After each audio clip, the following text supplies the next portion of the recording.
Խորհրդարանի միջանցքներում այսօր առանցքային են Վաշինգտոնյան հռչակագրին եւ ապաշրջափակմանը վերաբերող քննարկումները։ Քաղաքացիական պայմանագիր խմբակցության падգամավոր Սոնա Ղազարյանը լրագրողների հետ ճեպազրույցում նշել է, որ բոլորը կարող են զգալ, որ խաղաղություն է եւ շնորհավորել է փաստաթղթի ընդունման 1 տարվա կապակցությամբ։ Ականատես ենք լինում, որ երկու հասարակությունների մեջ կա շփում, քաղաքասարակության ֆորմատով։ Մենք տեսնում ենք, որ տեղի ունենում առևտրային գործընթացներ եւ սա ի ցույց է դնում այն, որ խաղաղությունը փոխշահավետ է եւ երկու պետությունները հետաքրքրված են խաղաղության ինստիտուցիոնալիզացմամբ։ Խոսելով համաձայնագրի համատեքստում ապաշրջափակման մասին, Ղազարյանը հիշեցրել է Ամերիկայի Միացյալ Նահանգների բարձրաստիճան պաշտոնյաների հայաստանյան այցերը եւ քննարկումները, նշելով, որ կրկնապատկվել է թրիփին ուղղված Ամերիկայի Միացյալ Նահանգների բյուջեն, նշանակվել է տնօրեն, ինչը ցույց է տալիս, որ աշխատանքներն ակտիվորեն ընթանում են։ Ղազարյանը խոսել է նաեւ ընդդիմադիրների կողմից վիճարկվող թրիփի միջանցքի լինել-չլինելու մասին։ Ես ուզում եմ վերահաստատել, որ այն, ինչ կա գրված շրջանակային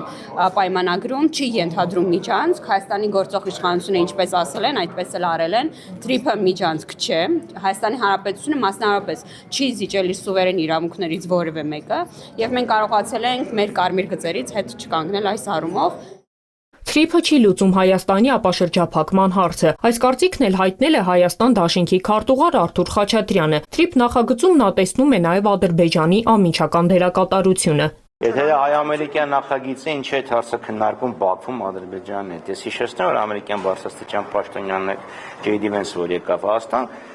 քննարկվեց Հայաստանին ուրեմն անօդաչու թռչող սարքերի վաճառքը եւ 2 միավոր վաճառվեց, քննարկվեց 9 միլիարդի դիմաց հնարավոր փոքր մոդուլային ատոմակայանի կառուցման հարցը, բայց Ադրբեջանում քննարկվեց թրիփը։ Թե դա բացառապես հայ-ամերիկյան է, Ադրբեջանը ինչ կապ ունի այս հարցում։ Այսինքն պետք չի փորձել բացահայտը քողարկել։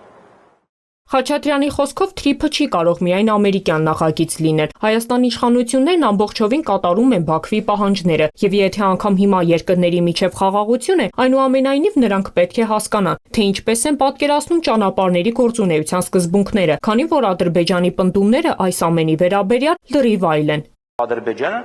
մի տարվա ընթացքում 100 անգամ կրկնել է, որ թրիփի մուտքը եւ ելքը գտնվում է Ադրբեջանի տարածքում։ Եվ մենք այսօր էլ տեսնում ենք, որ Ադրբեջանի պահանջները Հայաստանի իշխանությունները կատարում են։ Օրինակ, որ ադրբեջանցիները պետք է ճանապարհ մտնելիս եւ դուրս գալիս հայ պաշտոնյաների հետ չառնչվեն։ Թրիփ նախագծում Ադրբեջանի դերակատարությունը հերքում է քաղաքացիական պայմանագիր խմբակցության падգամավոր Սոնա Ղազարյանը, եւս մեկ անգամ պնդելով, որ թրիփը հայ-ամերիկյան նախագիծ է, որում հստակ սահմանվել է, որ ապաշրջափակումը պետք է տեղի ունենա հավասարության սկզբունքով։ Լուիզա Սարգսյան, Հորիզոն։